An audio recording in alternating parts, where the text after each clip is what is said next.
Grabe. Grabe kataba mga bayo. Kung nayasu, nailami. Good morning mga bay. Welcome back to another Lamiana food trip right here in the streets of Cagayan. Let's go!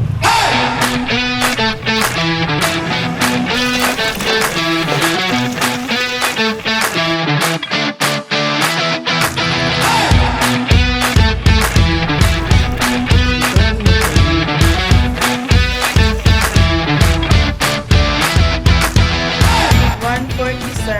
140.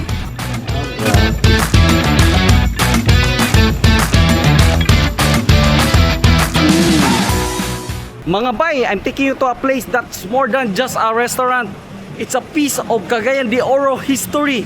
Behind me is JC Eatery. Let's go! Ito, pila na yung lauyang baka? 140, sir. 140. Sige, usa ka serve, eh. Grabe, inita pa sa baka. Oh, first time yun ako ang lauyang baka.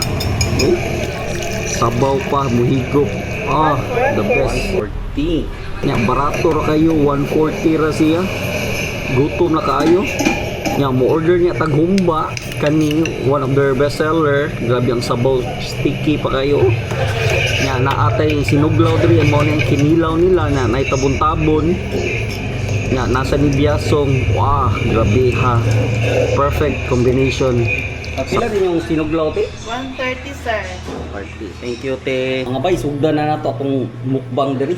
Naho na to ang humba nila diri sa JC Eatery. Grabe. Grabe kataba mga bayo. Let's see kung inani ka tender mga bay.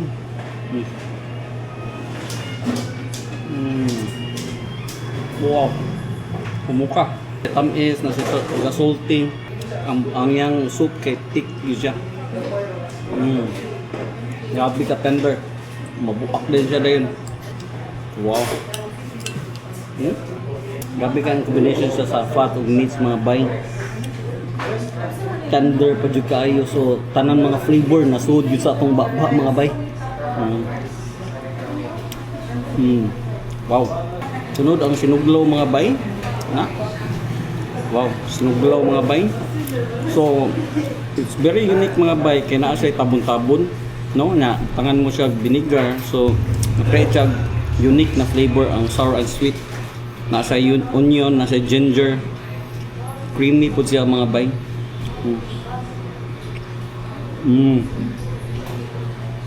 Ang fish is malasugi. Grabe ka humok. Maluto din siya kanang vinegar.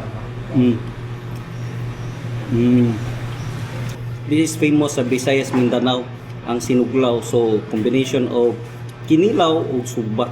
The best kaya ang sinuglaw diri. So nag-create siya og may pagka-milky, creamy. Nasa sweet and sour because of the tabon-tabon and vinegar. Perfect combination. Sa must try diri sa JC Eatery. Mga bay, mo ano sa ning lauyang baka. No? Grabe. Nani siguro ni kahumok siguro. Let's try mga bay.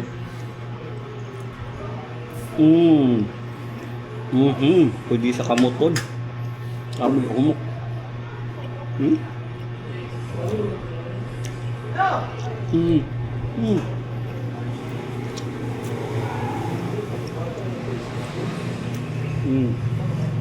Ang sabaw mga bayo.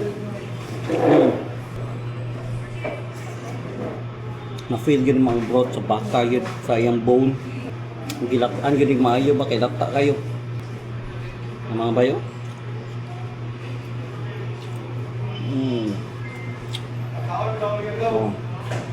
Imagine mga bay, 1988 pa sila diri, so that's 38 years.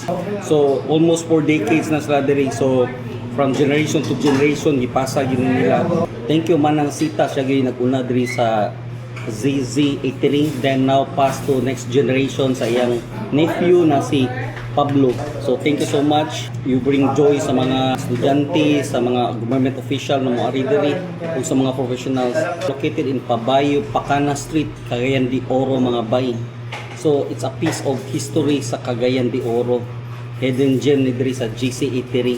Trivia lang mga bay, Mark Queens, it's a global sensation food blogger, went here sa GC Eatery last year. Short review lang sa food na try na to mga bay.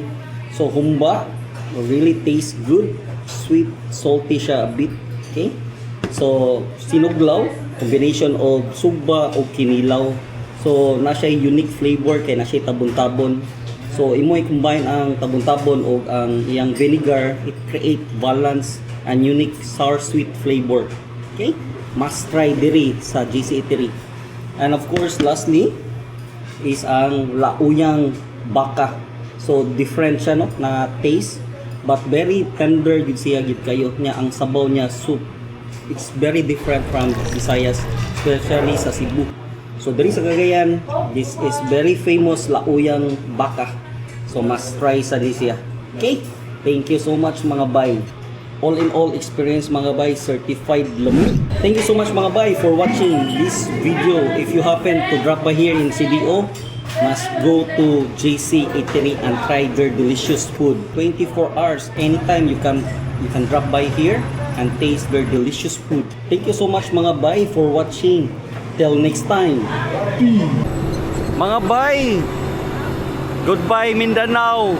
We're here na sa Cebu Pac, going to Cebu. Thank you so much Mindanao. Next time, at peace!